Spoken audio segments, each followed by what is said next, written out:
एक छोटे से गांव का लड़का था जिसका नाम था राहुल। वह पढ़ाई में बिल्कुल कमजोर था और अपना अधिकांश समय मोबाइल पर बिताता था। दिन भर सोशल मीडिया और गेम्स में व्यस्त रहने के कारण उसकी पढ़ाई पूरी तरह से बर्बाद हो रही थी। उसके घर की हालत भी बहुत खराब थी। पिता एक फैक्ट्री में मजदूर थे और माँ बीमार रहती थी। घर में मुश्किल से 2 वक्त का खाना जुट पाता था। राहुल की दुनिया तब बदलनी शुरू हुई जब उसके दोस्तों ने पहली बार उसके घर की दुर्दशा देखी। दोस्त जब उसके घर आए तो घर की हालत देखकर चौंक गए। दीवारें टूटी हुई थी, फर्श पर गंदगी फैली हुई थी और एक कोने में उसकी माँ बीमार पड़ी थी। उसके एक दोस्त ने गहरी सांस लेते हुए कहा, तू यहाँ रहता है? यह तेरे रहने की जगह है, राहुल ने सिर झुकाते हुए जवाब दिया। हाँ, यही मेरा घर है। कुछ देर तक सन्नाटा छाया रहा। फिर दोस्त ने गुस्से और दुख के मिले जुले भाव में कहा, राहुल, तेरे घर की हालत इतनी खराब है, तेरी माँ बीमार है और तेरे पिता दिन रात मेहनत कर रहे हैं, फिर भी तू दिन भर मोबाइल पर टाइम पास करता है। क्या तुझे अपने भविष्य की कोई परवाह नहीं? क्या तुझे नहीं लगता कि तू अपने माँ बाप के सपनों को धोखा दे रहा है? राहुल के दोस्त ने उसे समझाने की ठानी। उसने राहुल को अपने साथ फैक्ट्री ले जाने का फैसला किया। वह राहुल को उस फैक्ट्री में ले गया जहां उसके पिता मजदूरी करते थे। वहां का दृश्य देखकर राहुल की आंखों में आंसू भर आए। उसके पिता पसीने में तरबतर थे, उनके चेहरे पर थकावट और दर्द साफ झलक रहा था।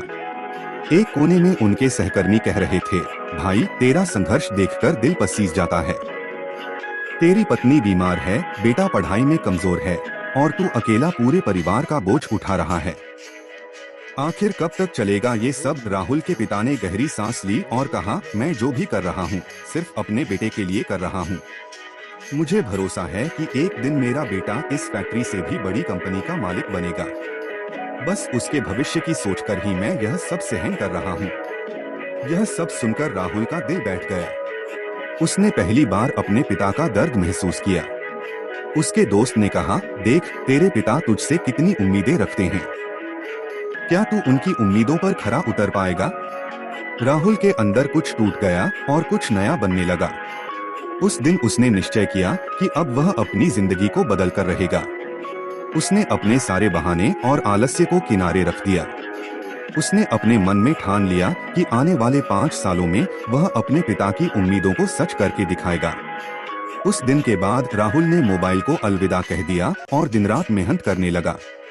उसने हर उस चीज पर ध्यान केंद्रित किया जिससे वह अपने लक्ष्य तक पहुंच सके। रोज 10 से 12 घंटे पढ़ाई करना उसकी दिनचर्या बन गई। उसके दिमाग में बस एक ही बात थी, मुझे एक बड़ी कंपनी का मालिक बनना है। कुछ महीनों की मेहनत के बाद राहुल ने स्कूल के सारे एग्जाम टॉप कर लिए। वह पूरे राज्य में पहला स्थान हासिल कर गया। उसके इस बदलाव से हर कोई हैरान था। जब उसे पुरस्कार दिया गया और उससे पूछा गया कि उसने यह सब कैसे किया, तो उसने कहा, मुझे कुछ नहीं चाहिए था, बस अपने पिता के सपनों को पूरा करना था। उनकी मेहनत और संघर्ष देखकर मुझे अंदर से ताकत मिली। यह कहानी सिर्फ राहुल की नहीं है, यह हर उस इंसान की कहानी है जो अपनी हालत से हार मानकर बैठ जाता है।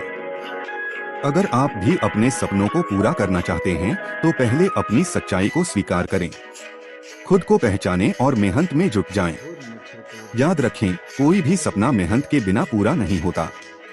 सपने वही पूरे होते हैं जो उन्हें पूरा करने का हौसला रखते हैं।